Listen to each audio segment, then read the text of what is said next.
Plus besoin de ramper sous des fils barbelés ou de s'enduire le visage de peinture camouflage. Avec la cyberguerre, vous pouvez provoquer une panne générale dans un hôpital ou faire entrer en fusion le réacteur de la centrale nucléaire à l'autre bout de la planète, tout ça en ayant les fesses tranquillement enfoncées dans votre siège de bureau.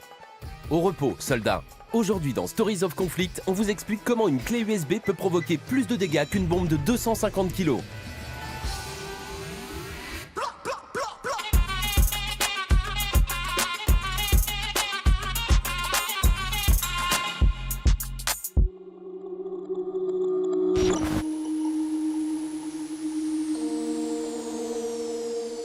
Avril 2007, l'Estonie décide de déplacer la statue du soldat de bronze, monument à la gloire de l'armée rouge, et de le réinstaller dans un cimetière militaire au centre de Tallinn. La Russie est ultra vexée.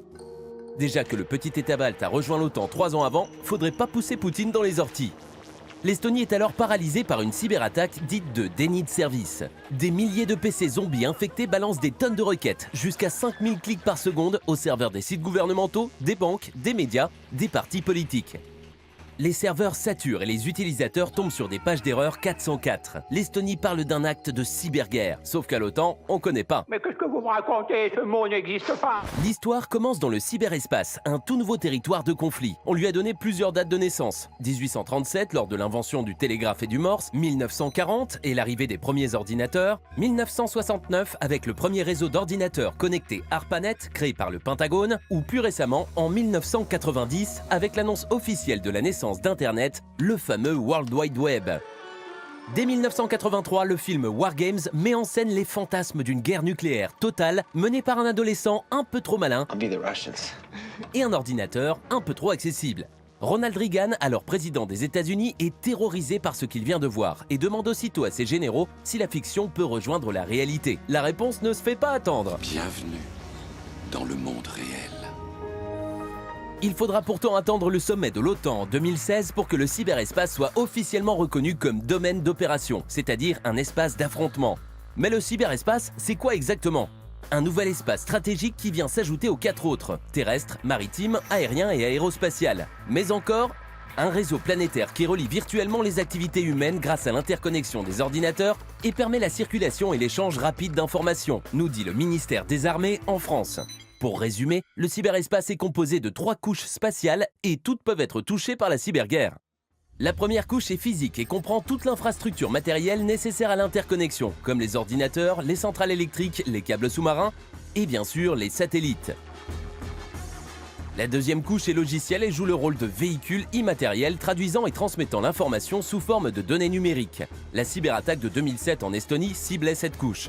La dernière couche est celle de l'information elle-même. Les données bancaires de Tata Robert, les photos coquines d'un ministre, les données classées top secret ou tout autre renseignement utile à l'élection de Trump, à la manipulation de l'adversaire ou à un bon vieux chantage. Car le cyber n'échappe pas aux techniques classiques des services de renseignement. De milliers de Français sont ou ont été écoutés par l'Agence nationale américaine de sécurité. Passons à un cas pratique qui fera date dans l'histoire de la cyberguerre. Direction l'Iran cette fois. En juin 2010 a lieu un tournant dans l'utilisation de l'arme cybernétique contre un autre État. On découvre l'existence de Stuxnet, un ver informatique sans doute créé par les États-Unis et Israël et qui, après une seule exécution, s'est propagé d'ordinateur en ordinateur jusqu'à infiltrer 30 000 systèmes rien qu'en Iran. Il est porteur d'un pouvoir effrayant, celui d'accélérer très légèrement les moteurs des centrifugeuses nucléaires d'enrichissement de l'uranium jusqu'à mener à leur défaillance au nez et à la barbe des ingénieurs iraniens de l'usine de Natanz et de la centrale de Bushehr. Symantec estime qu'il a fallu 6 mois de développement à une équipe de 5 à 10 personnes pour créer Stuxnet. L'appareil nucléaire d'un État se trouve ainsi à la merci d'une poignée d'individus assis derrière un ordinateur à 4500 km de là. Leurs armes, un clavier, des logiciels, des informations. Efficace et pas cher. Une révolution aussi folle que le passage de la cavalerie aux divisions blindées lors de la Première Guerre mondiale. L'avantage du cyberespace, c'est qu'il n'y a pas de traces. Bienvenue dans un no man's land juridique digne du Far West, où un clic de souris ou une simple clé USB peuvent ravager toutes les activités humaines. Transport, communication, système de production ou de distribution d'eau, centrale nucléaire, objets connectés ou voitures autonomes.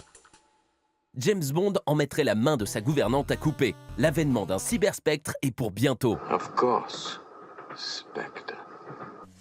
En 2017, plus de 700 millions de cyberattaques ont été enregistrées à travers le monde pour un préjudice de 550 milliards d'euros, dont plus de 6 milliards d'euros en France. La mise en place d'une cyberstratégie et d'une cyberdéfense est désormais indispensable. Les États-Unis l'ont bien compris. En 2020, ils ont prévu d'investir près de 9 milliards d'euros de l'immense budget de la défense dans le cyberespace, leur priorité avec l'aérospatiale qui représentera près de 13 milliards d'euros d'investissement. D'ici à 2025, la France entend consacrer pour sa part 1,6 milliard d'euros à la lutte dans le cyberespace et recruter 1000 cybercombattants supplémentaires. L'Allemagne, quant à elle, prévoit d'investir 142,5 millions d'euros sur la période 2019-2022. La Chine prend aussi sa cybersécurité très au sérieux avec 1,4 milliard d'euros investis, loin devant la Grande-Bretagne et la Russie. J'ai dépensé sans compter.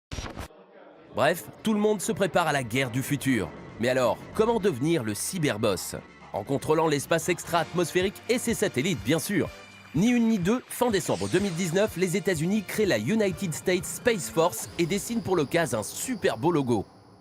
En se dotant de satellites armés capables de cramer celui du voisin, bye bye la concurrence chinoise, la géoloc, la transmission de données et bonjour le chaos.